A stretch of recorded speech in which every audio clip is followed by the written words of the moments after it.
परंतु सत्र के चौथे दिन एक बार फिर सदन के अंदर जोरदार हंगामा मिला।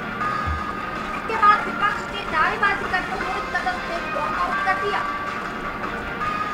दरअसल विधानसभा की शुरुआत प्रश्नकाल के साथ हुई थी।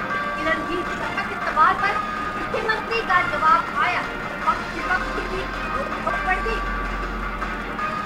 विपक्ष की ओर से मुख्यमंत्री पर झूठ बोलने का आरोप लगाते हुए सदन के अंदर काफी देर तक नारेबाजी होती रही और विधानसभा अध्यक्ष सदस्यों को शांत करने की कोशिश करते रहे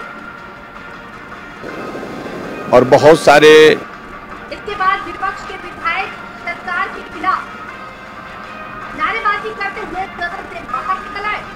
महीने से जो काम किए, इस दौरान मुख्यमंत्री जयराम ठाकुर ने सत्ता पक्ष को निशाने पर लिया और मुख्यमंत्री पर झूठ बोलने का आरोप लगाया।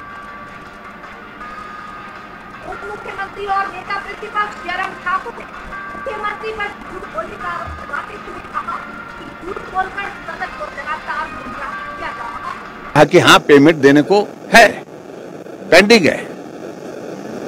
और बाकी तो छोड़िए, हिमाचल प्रदेश के सभी पीडब्ल्यूडी और आईपीएस के डिवीजन में पिछले 9 महीने से सारी पेमेंट होल्ड पर है, पेमेंट नहीं दी जा रही है, जो काम कर दिए गए हैं।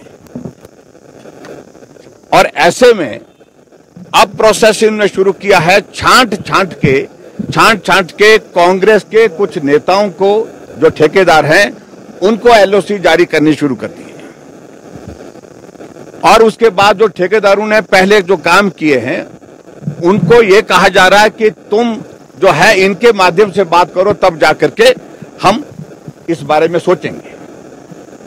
लेकिन सबसे बड़ी बात है कि सदन को लगातार गुमराह किया जा रहा है, झूठ बोल करके। करोड़ों रुपए की पेमेंट आज पेंडिंग है। पिछले 9 महीने से वो पेंडिंग पेमेंट अभी तक ना कॉन्ट्रैक्टर को हो रही है। कॉन्ट्रैक्टर का मतलब सीधा है कि मजदूरों ने मजदूरी की होती है और किसी ने मजदूरी के साथ साथ जो उनके पास जो मशीनरी है उसका यूज किया होता है, उसकी बैंक की पेमेंट्स होती हैं, बैंक की लोन की पेमेंट्स होती हैं, वो सारी की सारी पेंडिंग होने की वजह से मजदूरों को वो पैसा नहीं मिल पा रहा है।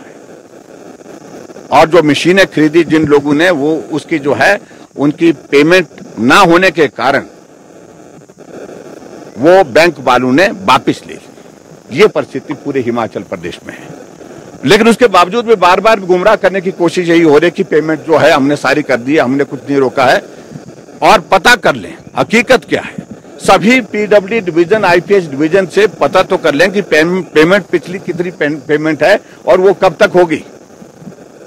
पेमेंट नहीं की जा रही है और उल्टा जो पैसा बजट एलोकेशन हमने करके रखी हुई थी, जो पैसा खर्च नहीं हुआ था, उस पैसे को वापस ले लिया। सारा का सारा पैसा वापस ले लिया है। हम इस बात से सहमत हैं कि आर्थिक तंगी है, लेकिन उसके बावजूद नए काम की तो बात छोड़िए, जो काम करके रखे हुए हैं हिमाचल प्रदेश में करोड़ों की लागत से, जिसमें मजदूरों ने मजदूरी की है और दूसरे लोगों ने जो काम किया है, उनकी पेमेंट अभी तक भी 9 महीने से नहीं हो पा रही है। लेकिन उसके बावजूद मुख्यमंत्री झूठ बोल करके सदन को गुमराह कर रहे हैं। दुर्भाग्य तो यह है। इसी बात को लेकर के जब हमने कहा हकीकत बताइए, सच्चाई बताइए, हम भी जब मुख्यमंत्री बने थे, करसोग के डिवीजन की 28 करोड़ रुपए की पेंडेंसी पेमेंट की थी, हमने क्लियर की वो। हमने कहा जब टेंडर हो चुके हैं, टेंडर अवार्ड हो चुके हैं, वर्क की एग्जीक्यूशन हो चुकी है, तो उसको करना ही पड़ेगा। और उसी तरह से पूरे में उस वक्त की कांग्रेस की गवर्नमेंट में मेरे डिवीजन में वो भी 20 करोड़ से ऊपर की पेमेंट थी, हमने वो भी क्लियर की। इसलिए की क्योंकि सारी प्रोसेस कंप्लीट हो चुकी थी। यहां कंप्लीट होने के बावजूद पेमेंट रोकी गई है और उसके बावजूद मुख्यमंत्री सदन को गुमराह करके झूठ बोल रहे हैं। इसी बात को लेकर के हमने कहा सच बोलिए। और मैं ये कहना चाहता हूं, जिस तरह से झूठ बोल करके सत्ता में आए हैं, जिस तरह से झूठ बोलकर को सत्ता को चलाने की कोशिश कर रहे हैं, ये दुर्भाग्यपूर्ण है। ऐसी सारी चीजों को लेकर के जब हम पर्दा उठा रहे हैं, उसे पर्दाफाश कर रहे हैं, तो एक्सपोज हो रहे हैं। लेकिन उसके बावजूद बेशर्मी इस कदर की है सरकार की, झूठ बोलने से अभी तक भी फैक्ट सामने आने के बावजूद भी नहीं बंद हो रहे हैं, नहीं रुक पा रहे हैं। यही मुद्दा था। Thank you.